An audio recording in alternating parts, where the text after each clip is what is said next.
आया। विष्णु जी ने बड़ा अवतार लिया और हिरण्याक्ष का संहार किया। और फिर हिरण्यकश्यप ने अपने विष्णु जी से अपने भाई की मृत्यु का बदला लेने के लिए ब्रह्मा जी की कठोर तपस्या करनी शुरू कर दी। ब्रह्मा जी की तपस्या से प्रसन्न होकर और बोले, पुत्र क्या वरदान चाहिए? तो उसने बोला, हे ब्रह्मदेव, मेरी मृत्यु आकाश में हो रही धरती पे, न घर के अंदर, न घर के बाहर, न अस्त्र से, न शस्त्र से, न जीव से, न ही मनुष्य से।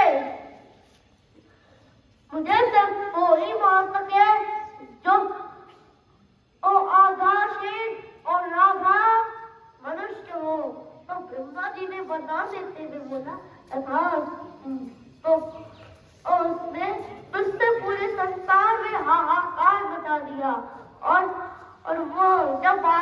वो दुस्सहसी जब आतंक मचा के घर लौटा तो उसने देखा कि उसका बेटा प्रहलाद विष्णु का कठोर तप कर रहा है।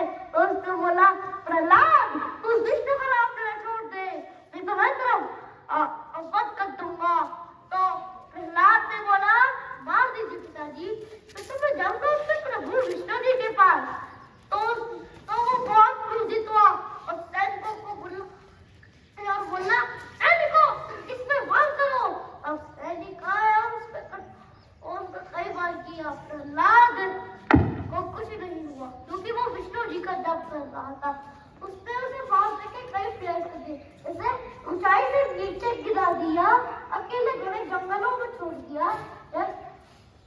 कभी जहर पिला दिया या कभी जहरीला खाना खिला दिया, लेकिन उसे कुछ नहीं हुआ। वो बहुत क्रोधित हो गया और उसने अपनी राक्षसी बहन होलिका को बुलाया। तो उसने बोला, मैं वो शान मोड़ूंगी और प्रहलाद को अपनी गोद में रख के उसे अग्नि में भस्म कर दूंगी। तो पेंसिल आ गई उनके लिए। आयोजन किया गया। तो होलिका प्रहलाद को अपने साथ ले गई। वो उबलती अग्नि में प्रहलाद को अपनी गोद में लेके बैठ गई और फिर प्रहलाद आंखें बंद करके हाथ जोड़ के प्रभु विष्णु का ध्यान करने लगा। लेकिन विष्णु जी उसकी तपस्या से प्रसन्न हुए और उनकी माया से वो शान तो प्रहलाद को हो गया और होलिका जल की भस्म हो गई। और फिर प्रहलाद को बल्कि अग्नि से नीचे उतारा गया। जब ये बात हिरण्यकश्यप को पता चली तो उसने विष्णु जी के भक्त प्रहलाद से बोला, प्रहलाद, पहले विष्णु ने मेरे भाई को मारा और मेरी बहन का भी वध कर दिया। तो प्रहलाद ने बोला, ए पिताजी, मेरे प्रभु तो हर जगह है, हर घर में है। तो हिरण्यकश्यप ने बोला, तो ये खंबे में भी? तो उसने बोला, अवश्य पिताजी। तो प्रहलाद और के पिता हिरण्यकश्यप ने अपनी माया से उस धूप को गर्म कर दिया और बोला, लग जा अपने प्रभु के गले। और फिर प्रहलाद गले लगा, लेकिन उसे कुछ भी नहीं हुआ। तो हिरण्यकश्यप ने उसे रस्सी से बांध डाला उसी खंबे से, और जैसे ही वो उसे मारने वाला था, रस्सी प्रकट हो गए और फिर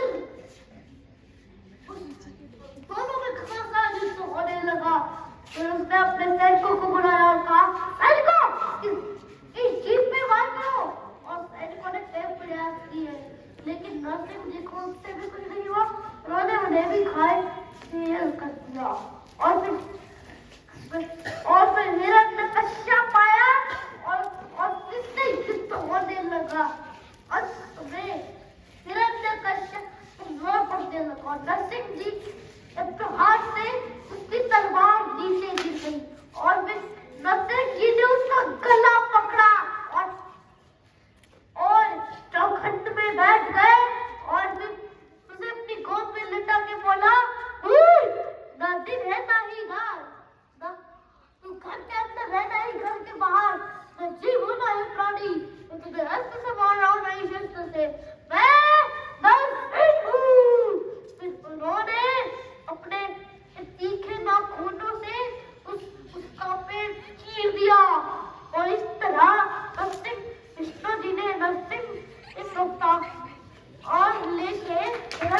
चक्का बदला और पूरे शहर को आतंक से